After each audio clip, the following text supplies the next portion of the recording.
اور آپ کا ایک گناہ آپ کو فجر کی نماز میں نہ اٹھائے، وہ آپ کی ایک نماز قضا کروانا چاہتا ہے، وہ آپ کی ایک نگاہ کو حرام کی طرف متوجہ کرانا چاہتا ہے، ایک نگاہ۔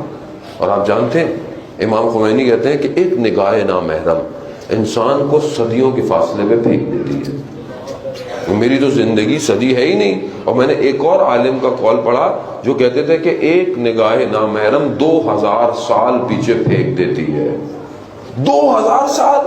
میری تو عمر نہیں ہے، میں اب کتنا جیوں گا؟ 50 سال۔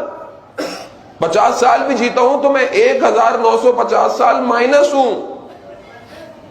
اسی لیے کہا ہے کہ شب قدر میں جاگو اور عبادت کرو، ایک رات 1000 مہینوں سے افضل ہے رات۔ یعنی ایک رات میں we can travel many years, ایک رات میں۔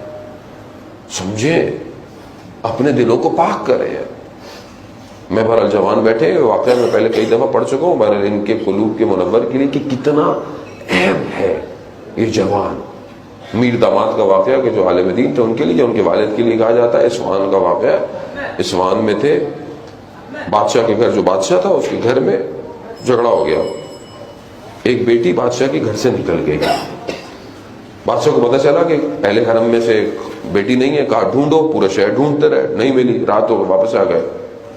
صبح جب ہوئی تو بیٹی واپس آ گئی۔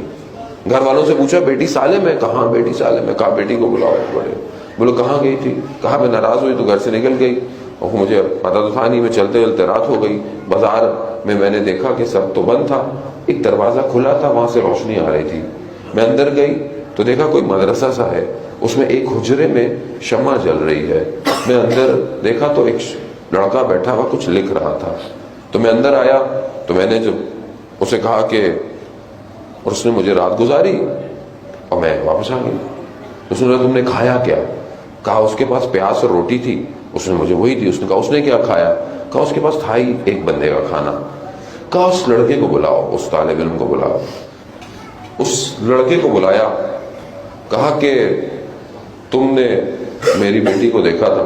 کہا جب یہ ایک دفعہ اندر آئی تو ناگہانی طور پہ میری اس پہ نگاہ پڑی۔ کہا کیسا پایا؟ کہا میں نے اس سے پہلے کسی کو دیکھا نہیں تھا، تو میں نے اس سے بہتر کسی کو دیکھا ہی نہیں آج تک۔ کہا تو پھر کیا وجہ تھی کہ یہ ساری رات تمہارے کمرے میں رہی، تم نے اس کو دوسری دفعہ نہیں دیکھا؟ یہ جوانوں کے لیے ظالم ہوتا ہے۔ وہ کہتا ہے کہ میں رات کو، اس نے اپنے ہاتھ کو اپنے لباس میں رکھا ہوا تھا، اس نے کہا کہ میں جب رات کو میرا نفس کھنچتا تھا تو میں اپنی ایک انگلی کو اس جلتی ہوئی قندیل کے اوپر رکھ دیتا تھا اور خدا سے کہتا تھا خدا میری عفت اور پاک دامنی کو بچا لے، میں تیری بارگاہ میں گناہگار نہیں آ سکتا۔ کہتا ہے پھر رات گزرتی تھی تو پھر میں دوسری انگلی، کہتا ہے اس طرح میں نے اپنی، پھر اس نے اپنا ہاتھ نکالا، اس کا پورا ہاتھ جلا ہوا تھا۔ کہا میں نے ساری رات ایک ایک کر کے اپنے انگلیاں کو جلا دیا اور صبح ہو گئی۔ کیوں عزیزان محترم؟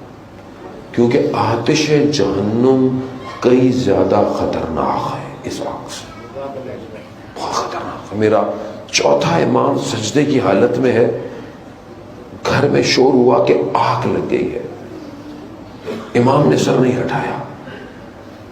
جب امام سر سے ہٹے تو لوگوں نے کہا کہ مولا آپ کو گھر میں آگ لگ گئی تھی۔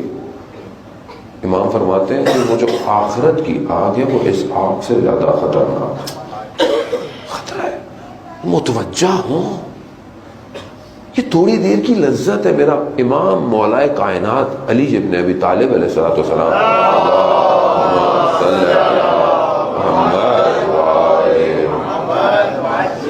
مولا کائنات فرماتے ہیں کہ گناہ کی لذت تھوڑی دیر کے لیے ہے اور اس کا پچھتاوا بہت طولانی ہے، بہت لمبا ہے۔ ایک گناہ کرتا ہے نا، اس کی لذت، اس کا مزہ تھوڑی دیر آتا ہے، لیکن اس پہ شرمندگی بہت دیر تک رہتی ہے۔ اپنے آپ کو بچائیں عزیزان محترم، اپنے آنکھوں کو، اپنے وجود کو پاک کریں، اس پاکیزگی کا خریدار